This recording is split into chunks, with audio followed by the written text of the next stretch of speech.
Assalamualaikum warahmatullahi wabarakatuh. Alhamdulillahirrahmanirrahim. Kita semua bisa hadir dalam tutorial web.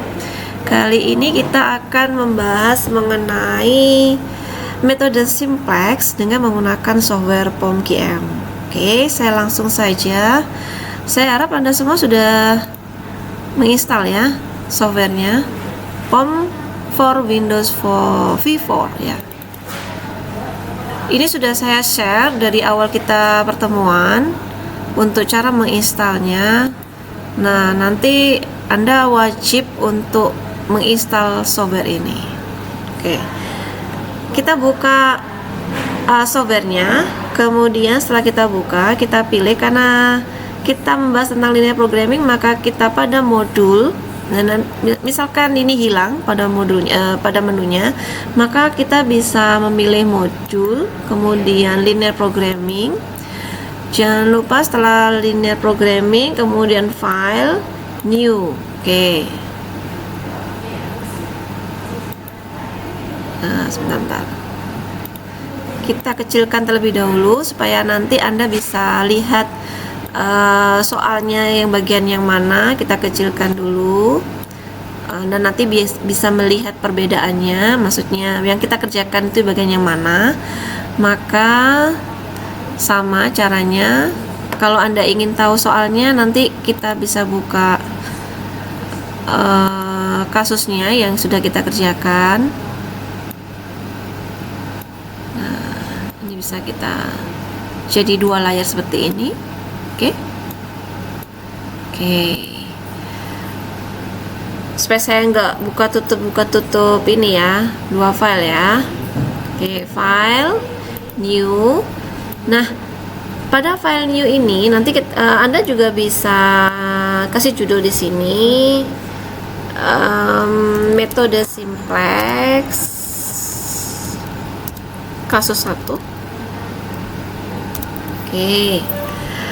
Ingat, number of constraint di sini adalah batasan-batasannya atau kendala-kendalanya. Kalau di buku-buku, kalau di modul Anda tulisannya batasan-batasan, tapi kalau di buku-buku yang lain mungkin tulisannya adalah kendala-kendala. Kalau bahasa Inggrisnya ya constraint ya kan. Kemudian di sini number of constraint-nya bisa dilihat di sini ada 2 constraint. Ingat, yang ketiga ini bukan emang harus wajib ya yang ketiga ini, karena semua constraint dari variabel-variabel itu harus non negatif atau harus positif. Oke. Maka number of constraint-nya ada 2, di situ batasan-batasannya. Variabelnya juga ada 2, yaitu x1 dan x2, yang dimana fungsi tujuannya adalah maximize, yaitu memaksimumkan z. Kemudian kita klik OK.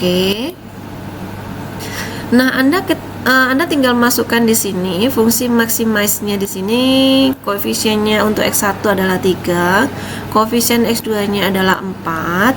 Kemudian untuk batasan satunya kita masukkan 2, ini ya, 2. Kemudian batasan untuk yang pertama x2-nya adalah 1. Kemudian di mana RHS-nya adalah 6000, nilai bagian yang sebelah kanannya itu loh.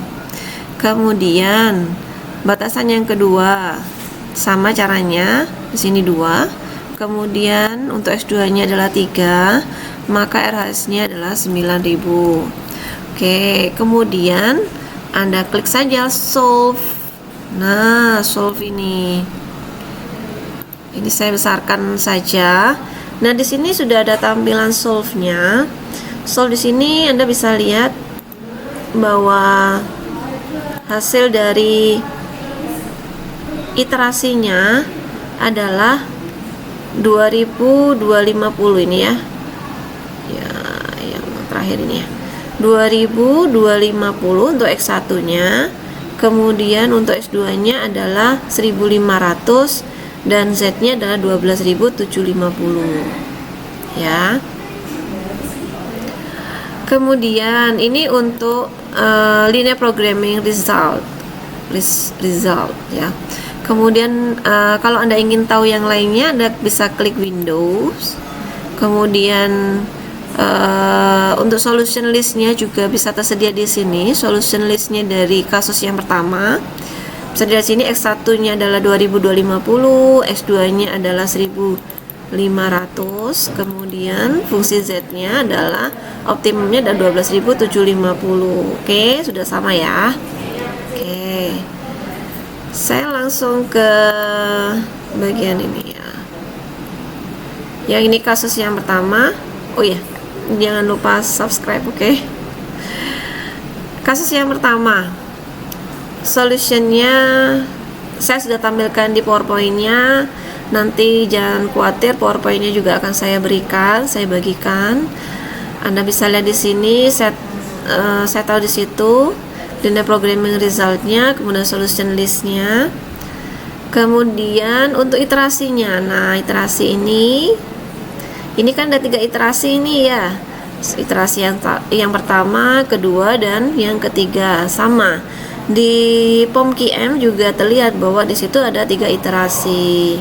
Oh mohon maaf ini untuk iterasinya di sini terpotong ya. Jadi oke, ini saya ganti saja supaya iteration. Nah ini Anda kalau mau milih juga bisa bagian yang ini mau lihat di Windows juga bisa. Anda klik bagian ini juga bisa, iteration. Tadi karena kepotong, jadi saya mohon maaf. Ini saya bisa print screen di sini, kemudian saya taruh di sini, kemudian pada bagian print screen di sini saya bisa crop di sini agar lebih rapi ya. Jadi supaya nggak mengganggu bagian-bagian yang tidak diperlukan ya. Oke. Saya tadi maksud saya yang bagian yang ini.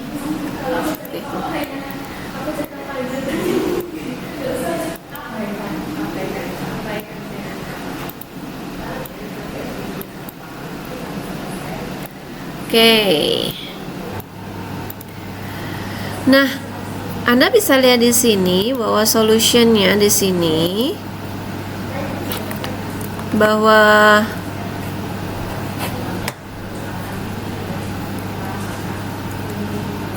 hasilnya di sini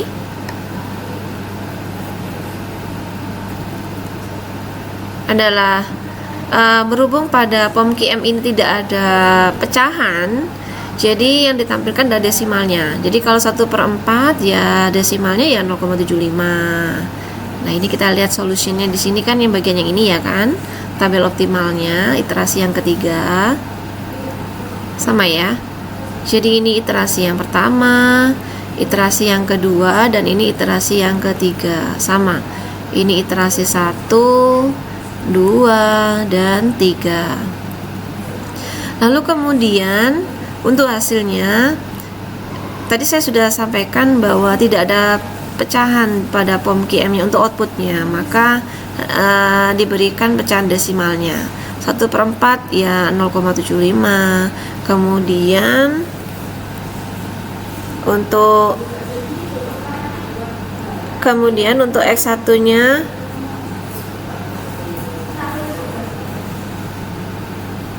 nah ini X1 nya mohon maaf ini X1 nya di sini 3/4. Tampilan pada POMQM itu kalau yang di tabel kita kan tampilannya seperti itu, tapi pada POMQM intinya juga sama, cuman susunannya saja yang berbeda. Jadi 3/4, mohon maaf kalau 1/4 kan 0,25 ya, jadi 3/4 di sini 0,75. Nah di sini ya 3/4. Kemudian X2 nya adalah min setengah. Nah ininya nih min setengah nih. Nah ini min 0,5, berarti ini min setengah, dan Z nya adalah 1/4. Nah ini 1/4 ya. Oke, mohon maaf tadi saya lupa menyampaikan bahwa susunannya saja yang berbeda ya. Kemudian untuk X1 yang select yang kedua di sini, ini hasilnya adalah min 1/4 ya. Min 1/4 kan min 0,25. Kemudian setengah ini ya, 1/4 setengah. Kemudian baru yang bawahnya ini adalah Z nya yaitu 5/4. Ini X1 nya, ini X2 nya, ini Z nya. Oke, sama ya, sudah sama. Nah Untuk iterasinya, misalkan Anda, kemarin sudah saya sampaikan bahwa kalau Anda menggunakan software POM-GM itu hanya sebagai untuk cek aja apakah hasil pengerjaan manual Anda itu sudah benar atau belum. Ini grafiknya, jadi kalau grafik nanti Anda pilih saja di window itu, pilih grafik. Oke, akan tampil seperti ini. Ya. Selanjutnya saya akan lanjut pada kasus yang kedua. Saya kecilkan lagi, saya minimize lagi. Saya lanjut ke kasus yang kedua. Sini.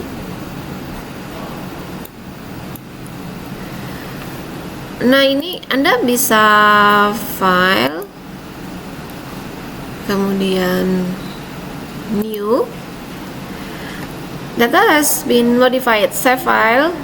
Apakah Anda ingin menyimpannya? Silakan. Kalau Anda mau nyimpan juga nggak apa-apa. Kalau tidak ya saya harap ya mungkin kalau diminta filenya ya mungkin Anda harus simpan ya.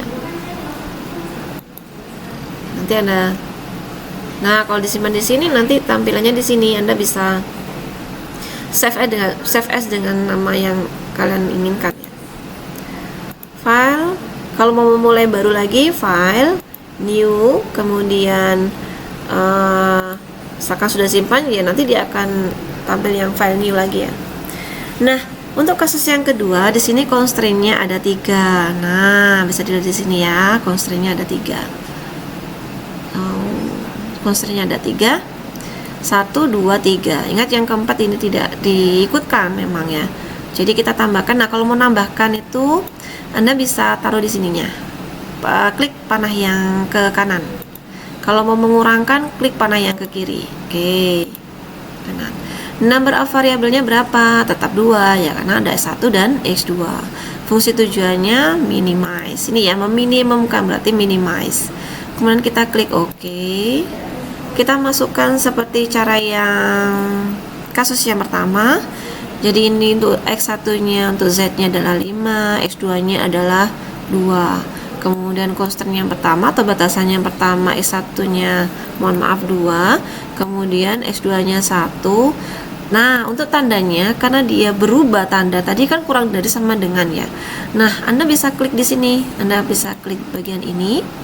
Kemudian Anda bisa klik bagian panah itu kan yang mengarah ke bawah itu. Nah, pilih saja sama dengan. Lalu untuk yang kedua, batasan yang kedua adalah 2 untuk X1-nya, 3 untuk X2-nya, dan ini sudah lebih dari sama dengan, berarti tidak perlu dirubah. Oh ya, mohon maaf untuk RHS-nya kita isikan, saya lupa tadi. Kemudian 6.000, 9.000. Kemudian untuk batasan yang ketiga, 1 untuk X1, 1 untuk X2, tandanya berubah menjadi kurang dari sama dengan, dan RHS-nya adalah 4.000. Oke. Lalu kita klik saja solve. Nah, solve-nya. Nah, seperti pada kasus yang kedua, Anda sudah lihat bahwa solve-nya di sini bahwa X1-nya adalah 2000, X2-nya adalah 2000, dan fungsi Z-nya laba minimumnya maksudnya fungsi minimumnya adalah 14.000. Tapi kalau untuk bicara tentang laba pasti maksimum ya. Jadi mungkin ini kasusnya berbeda. Mungkin untuk meminimumkan suatu biaya produksi. Jadi di sini X1-nya 2000, X2-nya 2000, fungsi Z-nya adalah biaya diminimumkan adalah sebesar 14.000. Oke.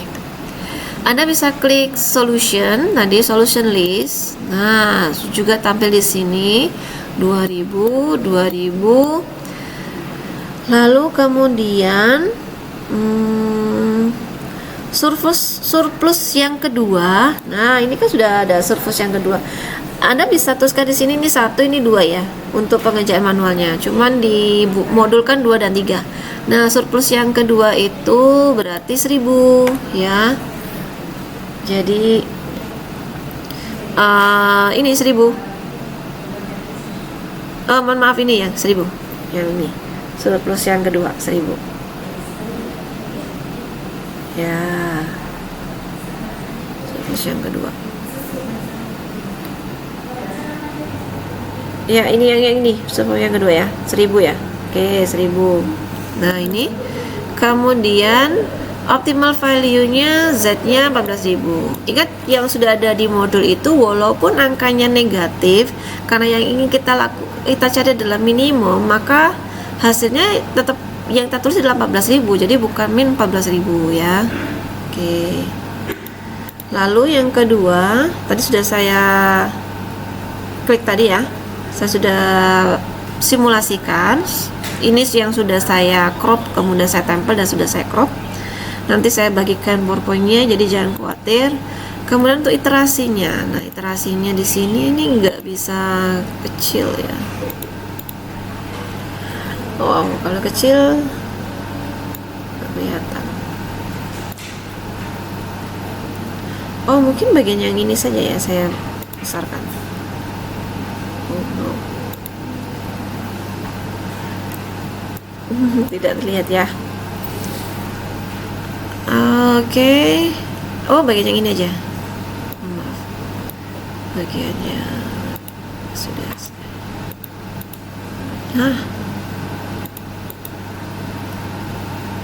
Nah, kita bisa klik window, kemudian kita bisa klik iteration. Nah, iterasinya di sini untuk layarnya ini memang nggak cukup ya dia. Jadi sampai berapa iterasi nih? Dia nggak cukup, jadi bisa sampai 2 ya. Dua kali scroll, 1 kali scroll ya. Tapi hasilnya sama ya. Jadi ini ada iterasi 1, 2, 3, kemudian fase yang kedua iteration sampai iterasi yang kelima ya. Diperoleh hasil yang maksimum, yaitu maksudnya hasil yang minimum, maksudnya optimal, dimana S1 nya adalah 2000, S2 nya adalah 2000, dan Z nya adalah 14.000. Nih udah sama ya. Ya, oke. Nah, pada POMQM ini juga diperlihatkan untuk analisis sensitivitas. Untuk grafiknya nanti ada klik sendiri ya. Anda pilih grafiknya aja. Untuk yang iterasi di sini ini memang saya buat karena emang nggak cukup ya. Jadi ketika saya tempelkan, saya crop itu saya gabungkan lagi sehingga tampilannya bisa sampai semua iterasi ya. Oke. Ini gambarnya. Nah, untuk analisis sensitivitas, untuk kegiatan belajar 2, ini juga bisa kita tampilkan dari POMQM-nya.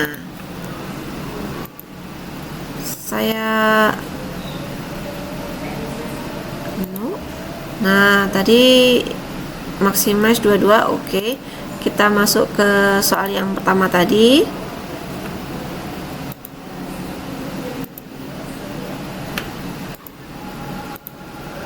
Nah, ini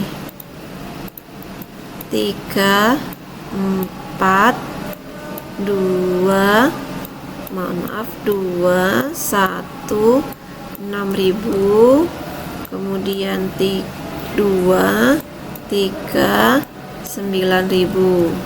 Oke, kita bisa solve. Nah, untuk analisis sensitivitas, Anda bisa pilih bagian yang ini.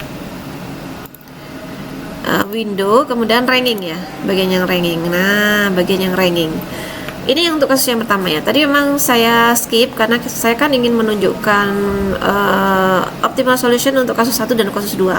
Nah, untuk sensitivitas kan memang dibahasnya kan setelah kita dapat optimal kasus 1 dan kasus 2 ya. Nanti kalau terpotong-potong nanti takutnya salah persepsi nanti ya. Oke, ini untuk yang analisis sensitivitas kasus yang pertama. Ini juga sudah saya taruh di sini, saya jelaskan di sini. Nah, ini tabelnya sudah saya taruh di outputnya di PowerPoint. Nah, bagian yang kita cari kemarin yang untuk yang sudah kita hitung. Nah, bagian yang ini. Kan yang untuk kendala yang 1 itu lowernya itu ya berarti 6.000 ini ya. 6.000 dikurangi 3.000, kemudian ini delta 1 dan 6.000 yang uppernya ditambah 3.000. Jadi di sini 3.000 delta 1 sampai dengan 9.000. Nah, ini bisa dilihat di sini lower bound 3.000, uppernya 9.000. Tugas Anda yaitu mencari delta 1 mencari delta yang kedua. Uppernya berapa, lowernya berapa, uppernya berapa. Nanti cocokkan hasilnya dengan outputnya ya. Oke. Nah, pembahasan mengenai metode simplex dengan menggunakan software POM-QM sudah saya jelaskan satu-satu, baik dengan menggunakan kasus yang pertama dan kasus yang kedua. Lalu juga saya sudah jelaskan untuk analisis sensitivitasnya. Tugas Anda tadi sudah saya sampaikan di situ. Anda cari data yang kedua untuk metode simplex kasus yang pertama. Itu hasilnya seperti apa dan Anda cocokkan dengan outputnya. Oke, sampai di sini yang bisa saya sampaikan. Saya mengucapkan terima kasih. Wassalamualaikum warahmatullahi wabarakatuh.